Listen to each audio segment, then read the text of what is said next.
So, have you ever wondered how a field of knowledge, any field really, actually gets built? It's not just one person having a brilliant idea. It's more like a dance, a push and pull between raw creativity and, well, a whole lot of rules. Today, we're going to dive into that story using transactional analysis as our case study. It's a fascinating look at how new ideas go from a spark of insight to being part of the official record. Right from the very beginning, the bar was set incredibly high. Eric Berne, the guy who founded transactional analysis, was crystal clear about this. He said, it's not enough to just have a great idea. Any new thing you bring to the table has to have integrity, for sure, but it also needs craftsmanship.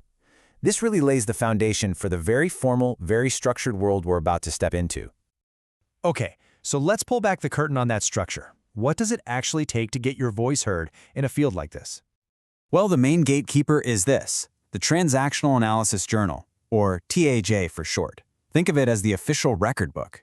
It's peer-reviewed, it's academic, and if you want your idea to be taken seriously, to become part of the canon, you have to get through them. There's no other way. And the rules start immediately.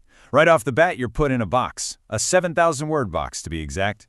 That's your maximum word count for everything. Your abstract, your main points, all your references, everything. Every single word has to count. But the word count is just the warm-up. This is the real challenge, the peer review gauntlet. I mean, just look at this list. It's not just about your idea. Is your title engaging? Is your abstract under 150 words? Is your writing style lively but also professional? And this is all before anyone even truly weighs the merit of what you're trying to say. It's intense. And the process itself? It's a full-on marathon. You submit your work hoping you've ticked all the technical boxes. Then a co-editor decides if it's even worth reviewing. If you pass that, it goes to 2 anonymous experts who pick it apart. Then you revise, it gets copy-edited, and only then, after all those hurdles, it might get published. It's an incredible system of checks and balances.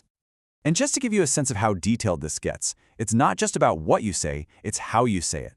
Every single citation, every reference, has to follow the APA publication manual. This ensures there's a universal standard, a common language, across the entire field. No exceptions. Okay, so we have this incredibly strict, formal, almost rigid container for knowledge. But that begs a huge question, right? Where do the ideas themselves come from? The raw, creative, messy, human insights that have to exist before they get squeezed into this formal structure. So to find the answer, let's take a hard left turn.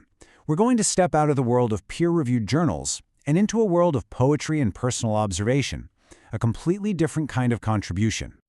Now listen to this. This is from a transactional analyst from India named Jah Siran. His whole perspective is, well, it's almost poetic. He's saying that real insight doesn't just come from a library or a lab. It comes from the world.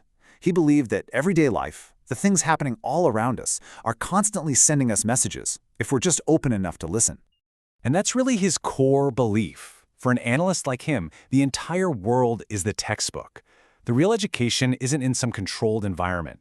It's found by being a participant in life, by walking around as a pedestrian and just observing. So how does someone develop such a unique perspective? Let's take a look at the personal journey that shaped this philosophy. His path was anything but conventional. He wasn't in some formal PhD program. He was a student, sure, but then he was a salesperson, out in the real world, watching how people actually interact. And then at 24, something clicked.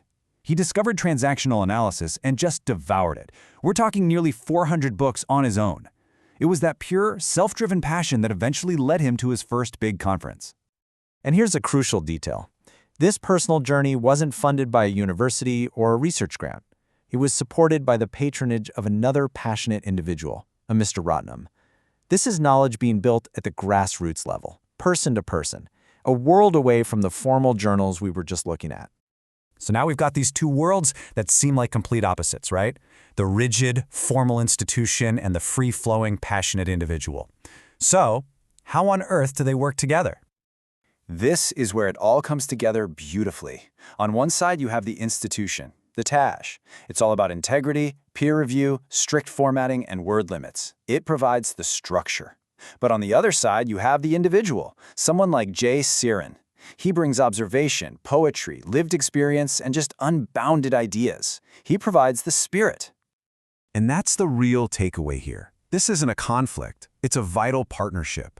The institution provides that rigorous container to make sure everything is credible and sound. But the individual provides the innovative content, the new stuff that actually goes in the container. Structure without spirit is sterile and boring, but spirit without structure is just chaos. You absolutely need both for a field of knowledge to actually grow.